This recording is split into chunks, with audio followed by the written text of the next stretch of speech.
Et Sud Radio. Nous évoquons notre première fois en compagnie de Samuel Comblaise et avec vous, bien sûr, au 0826 300 300. On va, avant de parler de la vie sexuelle des rois de France avec Simon Collin, ma petite réponse à ma devinette: quelle est la différence entre l'abominable homme des neiges et l'abominable femme des neiges? J'ai eu beau chercher, j'ai pas trouvé. Si, c'est facile, c'est une abominable paire de couilles. Voilà, moi je la trouve très drôle, mais bon, en même temps, elle n'est pas très intelligente, je vous l'accorde. Mais elle fait rire. Justement, ils avaient peut-être des abominables paires de couilles, nos rois de France. Hein. En tout cas, ils en avaient, eux, au moins. Bon, ça n'engage que moi en campagne politique. Je vous rassure, la chronique sera pas plus intelligente. Mais ça, de temps en temps, ça fait du bien de sortir des bêtises pareilles. Bonjour Simon Collin. Bonjour Brigitte. Alors, vous allez nous parler de la vie sexuelle des rois de France. Alors, je vais vous parler de la fesse cachée des rois de France. La mère de Louis XIV souffrait beaucoup de ce qu'on appelait le petit défaut de Louis XIII. Il était entouré d'une cour de mignons. On le surnommait le seigneur des anus, ou encore Tatanique. Ce à quoi il pourrait répondre: mais enfin, je prends la queue comme tout le monde. Elle dut le supplier 23 ans pour qu'enfin il lui fît l'amour. Alors, surtout, elle voulait pas qu'il arrive la même chose à son fils Louis XIV. Elle trouva donc une nana de 20 ans plus vieille que lui, on pourrait dire mature et découverte, une cougar qui lui faisait des lavements, c'était très sexy, et le soir des 14 ans du roi, elle dit à la fille: tu vas aller au Louvre et tu vas le violer. Et le truc, c'est que Louis XIV a bien aimé ça. Elle a obtenu en échange... Il avait quel âge? 14 ans. 14 ans. Mais après, il est allé la revoir assez souvent. D'accord. Elle a obtenu en échange... Il n'avait pas compris la première leçon. Pas compris, non. Elle avait obtenu un hôtel particulier, une pension et le titre de baronne. Et quand même, il était assez kamikaze parce que la nana était borgne, ce qu'il faut quand même le préciser. Une fois adulte, Louis XIV épousa Marie-Thérèse d'Autriche. Le problème, c'est qu'il la trompait tout le temps. Et le pire, c'est que même quand ils faisaient l'amour ensemble, elle applaudissait et il ne supportait pas ça. Alors elle se consolait comment? En s'entourant d'une cour de nains. On dit même qu'elle aurait trompé le roi avec Passepartout, que Mimi Mati aurait porté plainte pour agression, et bien sûr les 7 nains qui se seraient détournés de leur gangbang avec Blanche-Neige. Et un des esclaves nains était noir. Et le jour de l'accouchement en public de la reine, il disparut. Et qu'est-ce qui se passe? Elle avait donné naissance à un enfant noir. En plus, il était tellement petit qu'on ne le voyait pas. Et en plus, comme c'était dans le noir, on le voyait encore moins. Et la raison qui a été invoquée par la cour, et là, c'est pas du tout une vanne, c'est la raison officielle dans les textes de l'époque: la reine aurait fait une colère noire pendant la grossesse.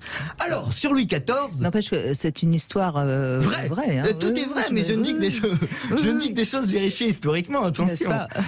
Autre info incroyable, mais ça vous n'allez pas y croire, mais c'est entièrement vrai. Saviez-vous que la fistule anale de Louis XIV avait permis la création de l'hymne britannique God Save the Queen? Qu'est-ce que vous nous Ce racontez? n'est pas inventé, c'est totalement vrai. À ne pas confondre avec God Save the Queen, qui n'a absolument rien à voir. Louis XIV avait une fistule anale. Il convoque son barbier chirurgien, parce qu'à l'époque les chirurgiens étaient des barbiers, parce que c'était les seuls qui avaient des lames qui coupaient bien. Et c'est toujours plus rassurant de savoir qu'on va se faire couper l'anus par Franck Provost.